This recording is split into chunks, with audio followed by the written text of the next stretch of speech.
Barcelona ও Real Madrid সেমিফাইনালে পেল কঠিন প্রতিপক্ষ।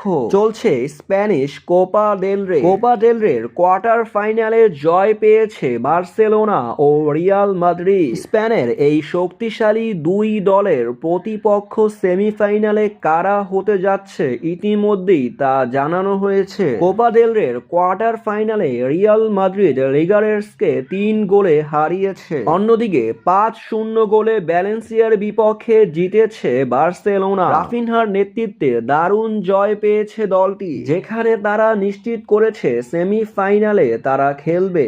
তবে এবার নিশ্চিত হয়ে গেছে সেমিফাইনালে কোন 4 দল খেলবে কার বিপক্ষে, তাদের সময়সূচিও নির্ধারণ করা হয়েছে। বার্সেলোনা মুখোমুখি হতে যাচ্ছে অ্যাটলেটিকো মাদ্রিদের বিপক্ষে, যেখানে কোপা দেল রের সেমিফাইনালে খেলবে তারা।